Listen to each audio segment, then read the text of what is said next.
Hey guys, what's up? Big Thomas. Today we're back here with Kill Count, and today, well, time for another VHS dive, because we got VHS 2. So, you guys know the VHS franchise? You know this one has the probably most famous, or how you look at it, infamous clip here. If you know the short, you'll know it, but I'll point it out as it comes along, but do that, yeah, heads up, this had to be censored, because, yeesh. And before anyone asks, I do have the censored version right here on me. Go check out the Patreon, they'll have it there, so, the uncensored one, by the way, so, if you want it full gory, go there. Anywho, let's get to it. Be sure to subscribe for more, hope you enjoy, let's go. Hey everybody, quick note here, YouTube made us censor the hell out of this episode for various reasons. We've tried to maintain the integrity of the movie, but if you want to see the kill count how it was meant to be shown, you can do that on our Patreon for only a single $1. Please trust me when I say that we hate doing this, but with YouTube's policies, if we release the uncensored version of it, it would be detrimental to the channel. So we're just doing what we can. Sorry, thanks. It's still a good episode, so enjoy. Here we go. Welcome to the Kill Count, where we tally up the victims in all our favorite horror movies and show you how they were made. I'm James A. Janice. I'm Chelsea Rebecca. Chelsea. And I'm Zoran. Only works if I'm set to Channel 3 Gavoyage. And today, we're looking at VHS 2, released in 2013. All right, guys, same plan. Swapping out for segments. Go! Dead Meat Video! Videos! Yahoo!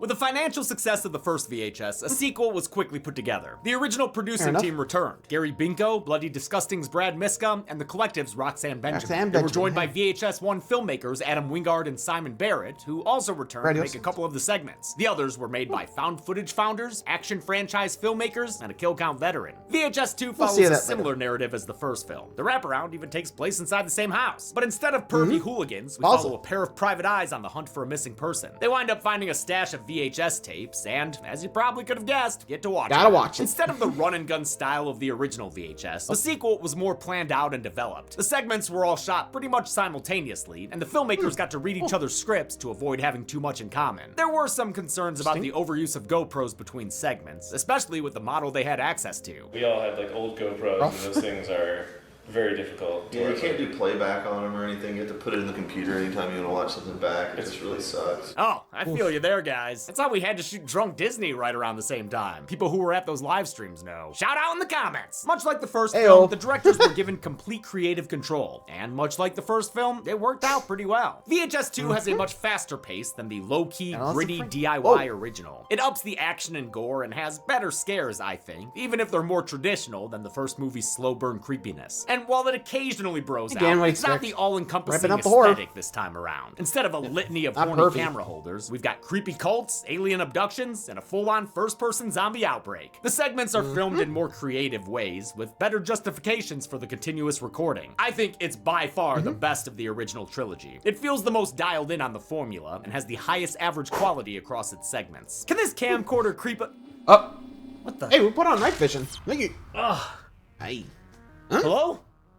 Where am I? That's one Odyssey. Human, do not be alarmed. We are simply after information. Comply and you shall be returned. Look, I don't know anything that you might want to...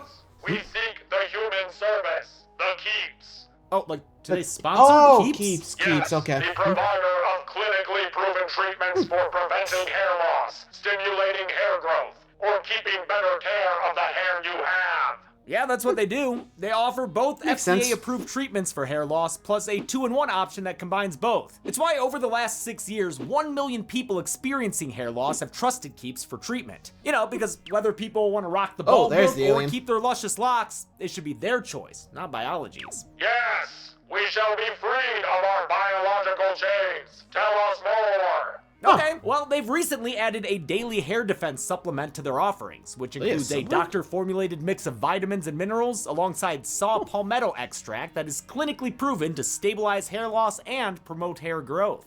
Now, give us the master key to access this human luxury. Master key? You don't actually need a master key, but you can get up to 50% off a 3-month plan by going to keeps.com/deadmeat or clicking the link in the description. That's keeps.com/deadmeat. You have served us well, human. We shall scrub your mind and return you. No, can I? Wait, what? Can I remember this though? Come on! Ah! This camcorder creepathon outperformed the original in terms of kills? Let's find out. Let's go find out and get to the numbers. Yeah, like I said, if you know the VHS franchise, you know some of the more famous, or at least one of the most famous, well, hard to say story. Here, Sanctuary is where it is. Yeah, heads up. So, can't handle cults. You might want to. I'll pause it before we get there, and I'll give you guys a warning. So, for now, on to VHS 2 and see our wraparound and stories that we've got tonight. Let the anthology begin! The movie begins with, wait, tits? Do I have the right movie? Are we sure this is really VHS? Yes, it is. And this one's even got a dog waving around. That's not new either, though. That one dude was flopping all over the place in amateur night. This voyeuristic video is being captured by creepy cameraman Larry. But he's not some perv. Or at least he's not just some perv. Leisure Suit Larry and his girlfriend Aisha are actually private investigators. The motel dong waver was their client's husband, and they just caught him having an affair. Larry sleazes it up more when he tries to double dip with blackmail. My problem is, if I show it to her, she stops paying me. So I was thinking you might want to make a counteroffer there. The couple is hired by a mom to investigate her missing college kid named Kyle. They take their GoPro and a button cam for good POV footage and break into Kyle's house, finding it mostly desolate. Except for a room full of TVs, of course. That's how you know it's a VHS movie. Well, that and the boobs. Larry spots a fresh fleck of the red stuff, but doesn't mention it before leaving to check out the rest of the house. He discovers Kyle's bedroom has even more tapes in it, as well as some notebooks filled with serial killer handwriting. Larry stops to read them, not noticing a figure watching him. Spooky! In the meantime, Aisha goes through Kyle's laptop, which is playing tape 56 from the first film. She reacts like all of us did too. Kyle's meant to be the grandson of the old man from that segment. You can spot photos of him around the apartment. Aisha finds Kyle's VHS vlogging channel, which was recorded from the exact spot she's in right now. It's third or fourth generation from the quality. I got it from some guy down in Little Armenia. I guess this guy will suffice while I wait for the next VHS video from Brutal Moose. You the goat, Ian? Aisha finds the tape Kyle's talking about and settles in to watch it as that unknown figure walks in to join her. The first tape, Phase 1 clinical trials, blinks to life in a doctor's office. The camera here is a Black Mirror-esque ocular implant in the eye socket of a guy named Herman. He lost his original eye in a car accident and agreed to have this experimental one put in. His doctor warns him that there may be technical glitches. Oh, and also, the company that made it will monitor and record everything he sees. So you guys are gonna sit around and watch me take shits? I'd say that's a fair compromise, Mr. Middleton. Careful not to watch any movies, dude. You don't want your eyes getting copyright struck. Herman shrugs off the invasion. You ain't wrong. Can you imagine, or do we just have like this in our eyes? Like that in our eyes? And like, sorry, I can imagine like people do this and they just like live stream their POV. You know? I mean, I can imagine it, but let's just hope we don't go there, because goodbye privacy, for crying out loud. You know? It's crazy when you think of it like that. Anyway, move along. Of privacy and heads home. While getting ready for bed, he discovers a body-shaped lump lying under his sheets. Turns out it's a whole lot of nothing. Nothing at all. Until he gets jump-scared by a Sarah-looking ghost. I loved you as Alan! He assumes his implant is just wigging out, and, you know, he's probably right.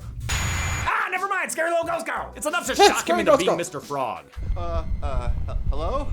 Hello. The character of Herman was originally written for YouTuber James Rolfe, the angry video game nerd, but he had to turn it down to work on his own feature film. With no time to recast, acting duties fell to the segment's director, Adam Wingard, who also directed the first film's wraparound, Tape 56. That segment and this one were both written by Simon Barrett, who also wrote and directed Tape 49, this movie's wraparound. Wingard wanted a more ambitious found footage idea, in contrast to Tape 56's gritty authenticity. He was inspired to go high-tech after reading about a guy with a camera implanted in his eye. With the help of production designer Tom Hammock, the two developed Herman's character as an idiotic version of Wingard. He's a video game dev who only recently came into money, hence his messy but lavish home. It would be a version of me if I just like suddenly had like millions of dollars overnight. The next morning he finds a young... Yeah, that's what happens when you have like lottery wins. They just realize, hey, I got these millions. How do I spend them all? All I can say is, if you do win the lottery, just be careful with it, alright? I want to regret the purchases you make, if you know what I mean. Anyway. woman at his front door. This is Clarissa. She was at the hospital yesterday and saw Herman's robo-eye. She says that she knows what he's going through and that she's here to help. Do you have any beer? And have a beer, I guess, but mostly to help. I'll just take a beer then. You can have a beer later. Just give me a beer. Okay, goddamn. Clarissa gets a precious beer and explains what her whole deal is. She was born deaf, but got a cochlear implant from the same company that made Herman's new eye. While he's been seeing ghosts, Clarissa's been hearing them. There's a little girl here. I heard her crying when I came in. She theorizes that everyone has the ability to perceive the dead, but that their implants have heightened their senses. The more you interact with them, the more they can do the same. That sucks when there are naked ghosts like Clarissa's uncle hanging around. Man, put on a sheet or something. Thankfully, why you want a diaper? Beer. Clarissa can help the Herman. I know how to make him go away. All right, cool. What you got? Some kind of ghost repellent or oh, you're showing your boobs. Just yeah, probably should have guessed that by now. Herman doesn't mind and sneaks into the bathroom afterward to put in a request with his ocular overlords. I want a copy of that footage. Like I want you to put it on a disc or something, but don't watch it. While the chip in Herman's eye was achieved with a contact lens, shooting his POV proved to be a challenge. Wingard shot with a red Epic camera on a body rig that sat on his shoulder. It was a little unwieldy, which is why he sometimes has to go through door frames sideways. Whenever Herman's looking in a mirror, it's actually a composite of two separate shots. One of the mirror with tracking marks on it, and another of Wingard matching his own performance. I still don't 100% understand how it worked. To me, that shit seems like magic. Wingard was I mean, no kidding. Wasn't there like a action movie back in the day, or at least a few years ago, really, that had like a POV kind of deal? Wasn't it like Action Henry or something? I mean, if you guys remember, you let me know. Like, I feel like they got the inspiration from here, but eesh, how do you even do that? I mean, what other like found footage stuff, you know, like Quarantine, they usually just have like the cameras there, like as the cameraman, and they just swap around if they needed to add a new character. But here, I gotta admit, that'd be a headache. Anyway. Apprehensive about doing VFX, but he forced himself to learn, knowing it might come in handy later in his career. That prediction turned out to be very true. His most recent films were the last two Godzilla Kong movies. Herman soon finds that same lumpy shape in his bed. Maybe it's Clarissa this time? Nope, Ghost Girl. No Ghost Girl. Damn it! Fear and panic ensued, during which a supernatural force drags Clarissa through the house and into Herman's fountain-sized pool, his water feature. He tries his best to get her out, but he's unable to save her before she drowns at the bottom. R.I.P. Clarissa. You know, for the record, your eyes were just as pretty as your boobs. Herman runs inside and is beset by ghosts in the living room, in the bedroom. Oh man, they're everywhere. It's not spelled out in the movie, but I think this duo might be the other victims from Herman's car accident. Or maybe they're just random fucking ghosts. I don't know. The segment keeps it ambiguous. Herman is cornered in the bathroom. He decides to saw trap himself and take his eye out with a Sweeney Todd razor. Impressively and disgustingly, he goes through with it. But just because he can't see the ghosts, don't mean they're not there. The elder spook grabs his implant and kills him by feeding him his electric eyeball. Back in the wraparound. Yeah, I think for me, it's definitely more like those are like the victims of his accident. Like, remember, Clarissa's uncle, you know, the one she claims of, apparently was really rough with her. I mean, I don't want to say what he did, but if you've seen this video, you know. But yeah, you'd be surprised. Anywho, moving along. But that's one of them. We'll move on to the next one, which I think is the zombie one. Bangs Ahoy doesn't like what she saw. It couldn't have been reals. Wait, I'm sorry, did you just say it couldn't have been reals? Couldn't have been reals. Okay. Aisha and Larry watch more of Kyle's vlog, where he says that viewing his tapes in a certain order can have effects on your mind. Kyle is played by Elsie Holt, who appeared as Lamb Mask in Wingard and Barrett's You're Next. Larry wants to keep combing through Kyle's creepy journals, so he tells Aisha to keep watching the tapes. And just like, try not to get traumatized, okay? Oh, and fun fact about Kelly Abbott, the actress that plays Aisha. She's actually written video games like Disney Illusion Island and the underappreciated Battletoads reboot. Isn't that neat, James? Well, your turn. James. Good luck. Oh, my turn. Well, I guess I'll do the next one. Aisha pops in the next segment, A Ride in the Park, which is filmed using GoPro cameras. Cyclist Mike Sullivan has a couple on his helmet and handlebars, which gives us various angles as he ditches having breakfast with his horny girlfriend. You know, you ride that bike more than you ride me. Oof, sorry, sister. The only bang-a-ranging he's interested in is this sweet dubstep track.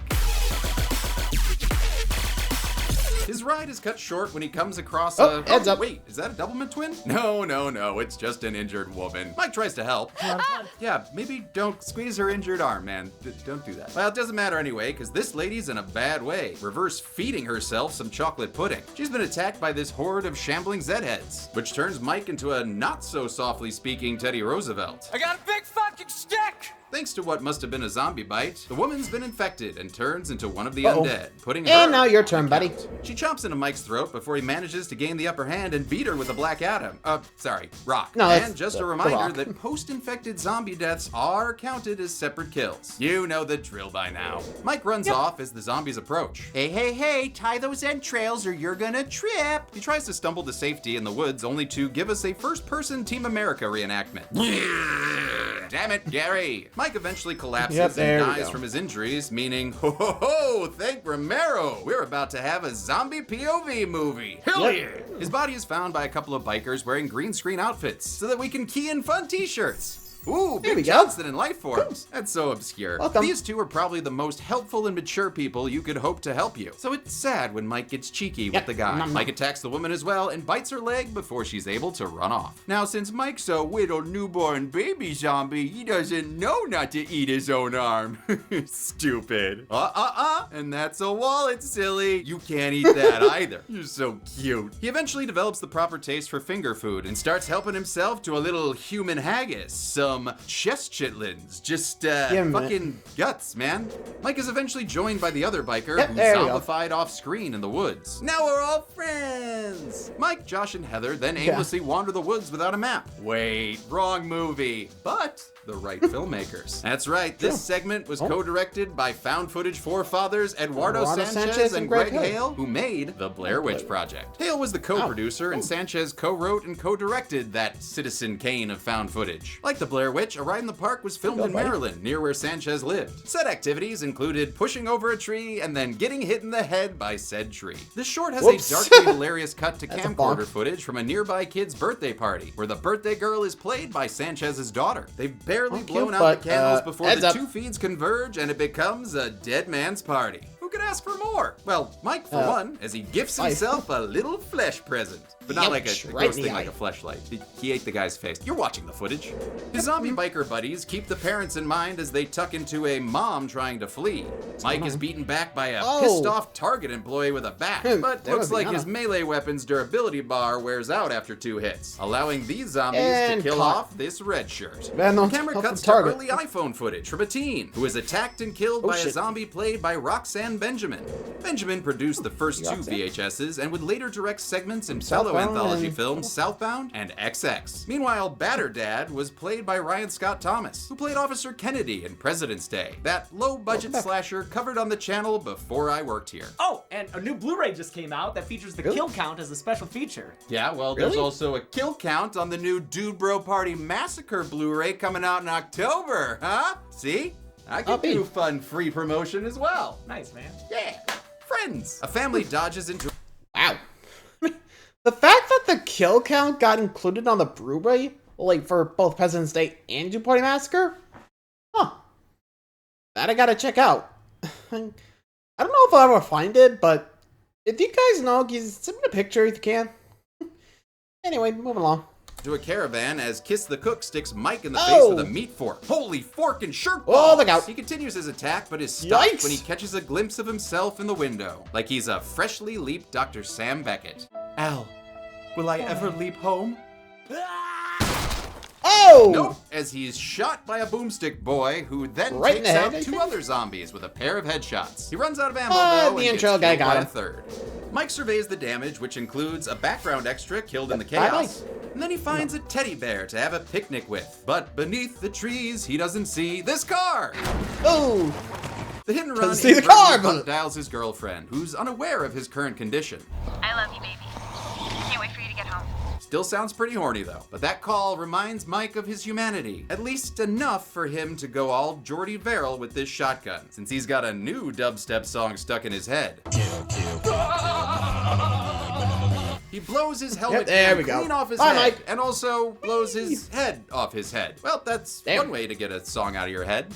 As the tape ends, Lynn returns to find Aisha doing an Andrew WK makeup tutorial. He thinks her nosebleed is from a migraine or something, because he's an idiot. Don't think that's how migraines work, bro. Hypnotized. I don't feel like moving. Oh yeah, that's how I felt binge watching Arcane Season 1. Can't wait for Season 2. Larry then leaves the house to go to a pharmacy, telling Aisha to, just stay here and keep watching tapes by herself. Well, luckily, she's not gonna be alone for long. You're done. Hey, dude, you have a nosebleed. Oh, it's probably just a migraine. I should go to the pharmacy. You just stay right here and watch some tapes by yourself. Okay. No. Feel better, buddy. The third segment, Safe Here we go. follows a document. Yep, here we go. The one inspired by Jim Jones. So, like I said, just a little heads up, anyone who is a little uncomfortable with this, but just heads up. The Jim Jones incident, Anyway. Documentary crew in Indonesia, and is quite possibly the best segment in the entire VHS franchise. The filmmaking team consists of producer Lena, her fiance Malik, Malik's best friend Adam, and cameraman Joni. They're investigating a cult known as Paradise Gates. They've been invited to visit their compound by their mysterious leader known as Father. They promise a neutral depiction to gain access, but also have hidden little button cams to keep filming at all times. It's a great way to sidestep the issue of characters continuing to film as shit gets wild. The process of having those button cams is so that it's constantly recording, and so the characters themselves. Honestly, I'd be more worried about getting out of there. Contact, who calls herself Madam, and are led on a tour of the compound. It's full of creepy photos and Blair Witch stick figures. Oh, and security cams. Great, those will come in handy later. Further underground is a whole community of cultists with classrooms to teach children in their beliefs. Safe Haven stands apart from the other segments thanks to its extensive use of Indonesian dialogue. It was co-written and co-directed by Indonesian filmmaker Timo Chayanto, who approached it from a horror perspective. His co-creator, Welsh filmmaker Gareth Evans, brought a more action movie sensibility. Makes sense, since Evans is probably best known for The Raid and Raid 2. He'd revisit cult horror with 2018's Apostle. They shot this segment over 12 days in Jakarta, using 4 or 5 different locations they had to make look like a single compound. Their cinematographer, Abdul Dermawan Habir, was highly inspired by Rec, and had to sort of play all the characters, since he was the one wearing the camera most of the time. The crew is led to Father's office to begin their interview, but Lena suddenly starts feeling sick and has to step outside. She's cornered in the classroom by Madam before she's rescued by Adam, who interrupts all that boring culty pablum. Back in the office, one of the cameras starts dying, so Malik leaves to grab a new battery. While going through the equipment, he overhears Lena talking to Adam through a video feed from her hidden camera. He learns that the two are having an affair, and that Lena has become pregnant with Adam's child. He's the finest, and he's my fiancé. She intends on telling Malik and raising the child without Adam, who storms off in anger. Meanwhile, Joni and Father are just kind of hanging out. It's not that comfortable kind of silence, though. It's straight up awkward as hell. Their chill sesh is interrupted by the chiming of distant bells. Father jumps into action, broadcasting on his intercom about the time of reckoning. When Joni interrupts him one too many times, Father strips down and attacks him with a box cutter. Stabs him in the neck and then slits his throat. R.I.P. Joni. You had a real nice head of hair, man. Father's announcement has kicked off a buzz of activity throughout the compound. Lena sees the classroom kids enjoying some refreshing Kool-Aid. Or is it Flavor Aid? No aid for her, though, as she's captured by Madam and a quartet of nurses. Adam's wandering around and stumbles upon some saw meat curtains. Behind them, he discovers a gory gynecology office with a female patient who's been left looking like a hollowed out turkey. She's still kind of alive here, but I'm assuming not for long. He escapes and finds that classroom now full of bodies. How'd they die? Well, I'd love to tell you, but I also don't want this to get age restricted and ruin our momentum right now. Thanks, YouTube. Malik runs back into the compound to try and save his crew. He comes across a room full of dead cultists when one surviving member is shotgunned down right in front of him. When the attacker turns his attention to him, Malik fights back and manages to take his face off with the weapon. He's soon captured by more armed guards, who knock him out and drag him away. Adam eventually finds his friend at the end of a line of other holdouts who are being executed in turn. Adam's unable to help as the guard paints the walls with Malik's brains before using his own to cover the ceiling. Adam is drawn further inside by the sound of Lena screaming. She's being carried underground by the Madam and her nurses, all led by a giddy, bloody father. Adam arms himself with a broken pole and goes after them, only to get knocked back by an explosion. It releases some kind of ceiling crawler. Hey, that thing looks cool. Oh, okay. Bye. Father walks out to greet Adam, looking like the little bloody boy from When Evil Lurks. He starts muttering and convulsing before he explodes into a cloud of blood and guts. Whoa, that was unexpected and awesome.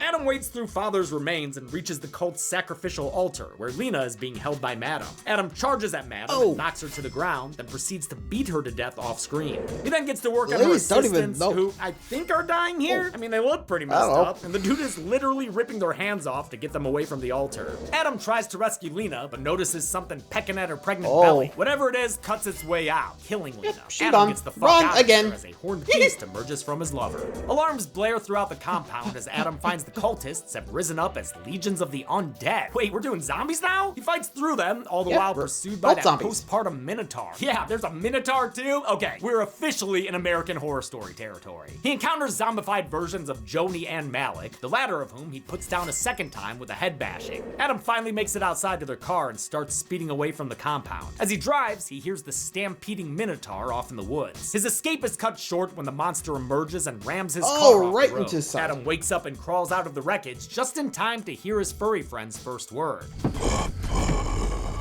Yep, James, that's Adam yours, did buddy. impregnate Lena. So, Adam, you are the father. The revelation drives him insane, and the segment ends as he breaks down laughing like a maniac. Back in the framing narrative, Larry gets back. Yeah, honestly, if I learned my baby just turned into a demon, I probably could just not take a beat or something like that. I mean, harsh, but yikes. That is definitely a run for your life moment. Oh boy. Anyway, so you're done. I think you want to go. Or at least one more. One more. Let's go. Back from fucking Walgreens to find Aisha dead on the floor. Not sure how. Is that a gunshot wound? She's left behind a final tape for him. And since that was given to him by his partner, I'm gonna have mine take over for this segment. Go, Chelsea. Gotta do something about these transitions. I know. We got like 4 more movies to do them for, too.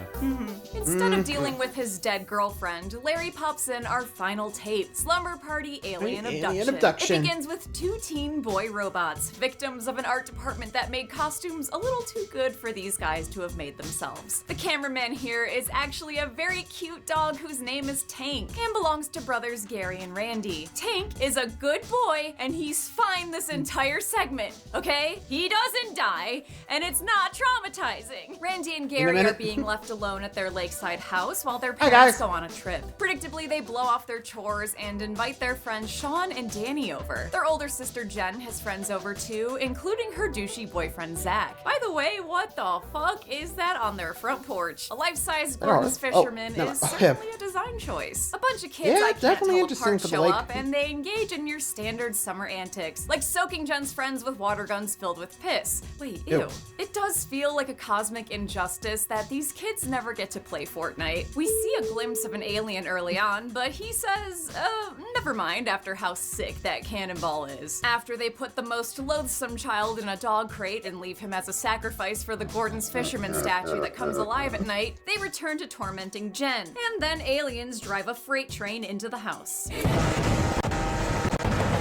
Somehow Jen and Zach blame the boys for the bone-shattering blast, so they chase them outside and confiscate their camera. We return from this brief alien interlude to Jen and Zach getting revenge by attaching the camera back onto Tank, who, I will remind you, is fine and survives, okay? He does! And so the tormentees become the tormentors. Slumber Party's back on track. Also, everyone's vernacular is just a bunch of gross words pulled out of a hat, and I love it. Your sister's gonna be so pissed. Yeah, she's probably gonna shit out her badge. Yes, that is where poop comes out of. If these kids seem like real kids, that's cause they were. It was the first acting gig for pretty much all of them. They're interrupted by another round of horns and lights, this time accompanied by some otherworldly visitors. Children, you are under 18 and should not be in possession of adult material. Zach Jack arms himself and leaves to investigate, only to get tackled by an intruder. When Jen goes after him, more otherworldly party crashers there we go. on the Here come boys. the aliens. We're treated to a claustrophobic POV as Gary is dragged in his sleeping bag into the lake. This one shot here is the perfect example of a less is more style scare that's often the highlight of a VHS segment, especially that transition to there being water in here all of a sudden. This was the last thing filmed for this segment, and while shooting it, the police showed up. The kid actor's dad had to explain everything to the cops, including, I'm assuming, the fact that aliens are real. Good boy Tank, who is... No, I think it's more like... I think the police may have just walked up and be like, sir, what the heck are you doing to your kids? You want to get arrested? And they're like, oh, wait, no, we're working on a movie, we promise. Look, here's the script, here's our contract, please don't get us arrested, please. Like, I can't even imagine what the cops must have heard, like, to get him down there. What who called, though? My guess? One of the neighbors, you know? I mean, I can imagine them just, like, looking next door and be like, what the... Okay, the neighbors are going crazy. Yeah, 911, I need the cops. We got aliens next door. I don't even know what my neighbors are doing, so please hurry. I can imagine that's what's going on over there. Just yikes. Anywho. Is fine, manages to get out and join Jen and Randy, who've so far evaded the extraterrestrial attackers. Jen finds Gary, who drowned while he was trapped in his sleeping bag, but hold off on the kill graphic because in a race against time, they administer CPR to their brother as aliens crawl down the dock towards them. They manage to revive him just in time and run away into the surrounding forest, pursued by 3 aliens who are another planet's radio silence showing up at the wrong place for a Halloween party. Slumber Party Alien Abduction was directed by Canadian filmmaker Jason Eisner, who also did Treevenge. What's that kill count? Eisner co-wrote the segment with longtime friend John Davies and based it on a childhood fear of aliens after watching Fire in the Sky. Eisner and Davies previously collaborated on the Grindhouse trailer Hobo with a Shotgun, which they later adapted into a feature film. They did the same with this segment in 2022 with the feature-length Kids vs. Aliens, which was nominated for a Prime Rib for Best Kill. The siblings managed to evade the invaders until Tank decides to start yapping at him. Tank was played by Eisner's family dog Riley, who was well-behaved but didn't take direction very well. Halfway through their 4-day shoot, Riley ate too many hot dogs and was too full to film. Relatable. They made a puppet to replace him, and most of the canine POV shots from the latter half of the short are done using an elf doll. Kinda like this one.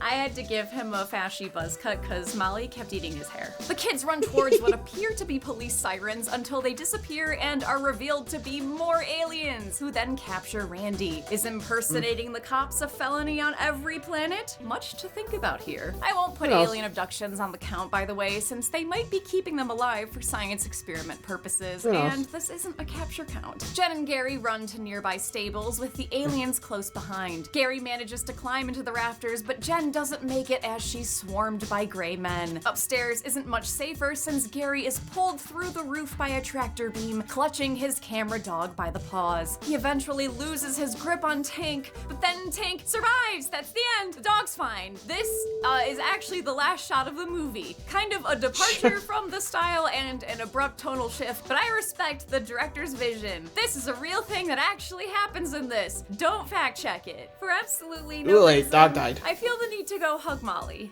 So, hun, can you? Yeah, you're thinking about that dead dog, aren't you? Tank is fine!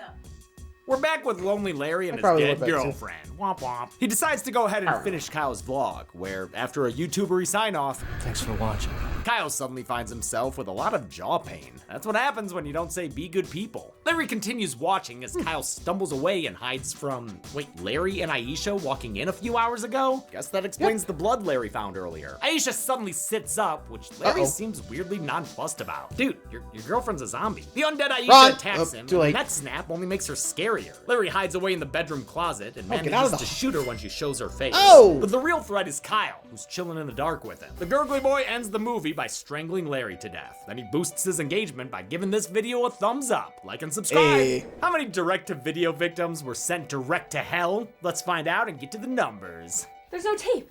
Oh, that's because I hid it from you. We're not watching any more murder tapes, okay? And you're never gonna find it because it's in some place only a tiny dog with a GoPro could find. Molly! Come on, Molly. Come on, Molly. Come on, baby.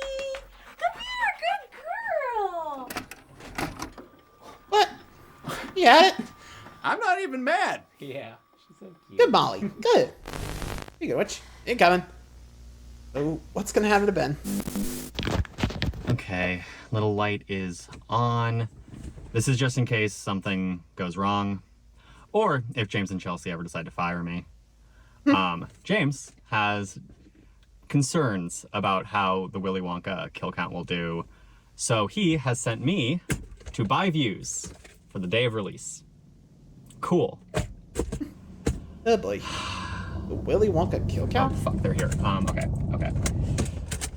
Wish me luck. If anything happens, tell Ryan Johnson I love him.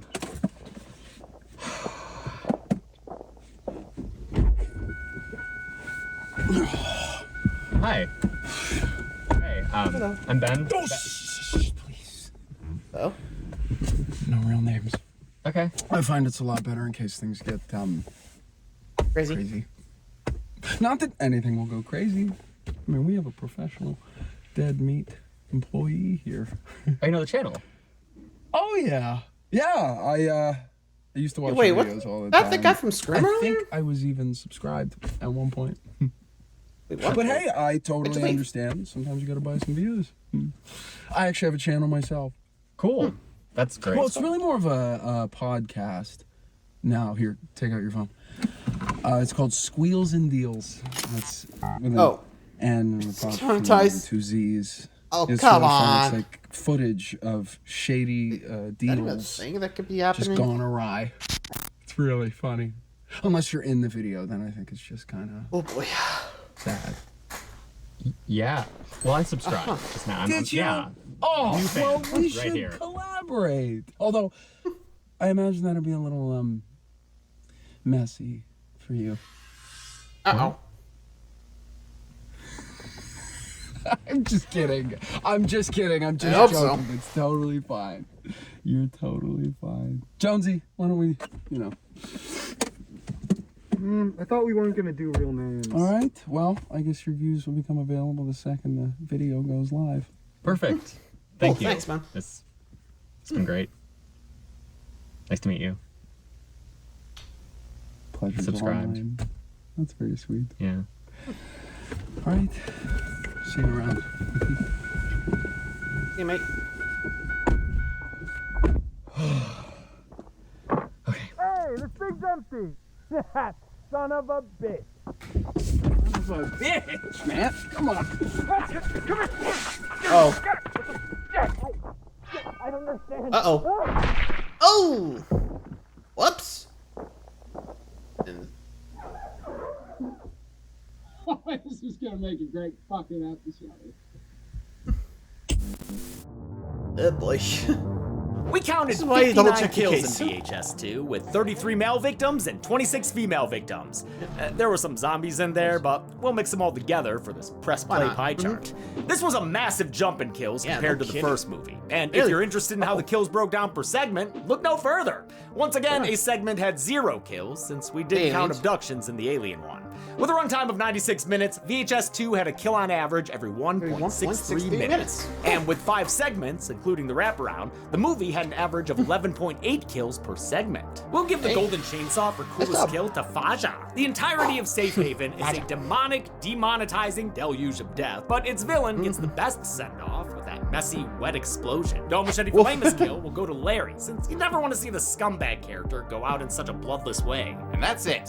VHS2 was released in 2013 and was unfortunately followed by VHS Viral. We'll look at that in 2 weeks, but until next time, I'm James A. Viral Denise. I'm Chelsea. Magician, we'll see that A later. man who still has a Blockbuster video card.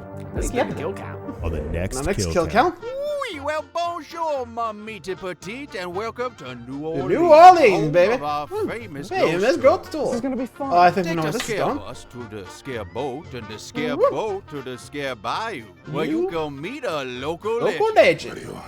No, not him. Hi, Keith. Crowley! That's the one! Hatchet time. Hatchet is a down and dirty slasher, and I mean Literally dirty. Look at that. Haven't you seen enough boobs? Not here. You'll we never have see. 'em. You're curious? It stars everyone's favorite Voorhees, Yep, Kane Kane Hodder, That's baby. the title-wielding Victor Crowley. Victor Crowley. He's got an extra grind with these pesky tourists in his swamp. You're not even from here. Yeah, you. Hey. The film doesn't have much in the way of plot. That was mean. But hey, it's got quippy dialogue, funny characters, and holy hell, Yeah, gory bro, some kills. kills. Just wet, fleshy, nasty kills. You don't want to know. I so do. This week, do Don't some we all? sightseeing of Louisiana's majestic wildlife. Woo, Crocky. Beautiful weather. Are we singing? And No. colorful locals. Then on Friday, throw some beads out for the kill count, only on Dead Meat. Tell me this is part of the tour. Hatchet concurrently. Yep, we're going to Hatchet Land of New Orleans, baby. And no, we're not talking about the X-Man.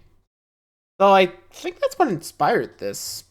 I mean, don't quote me, but I mean, did Louisiana or New Orleans had like a, Hatchet Man back in the day?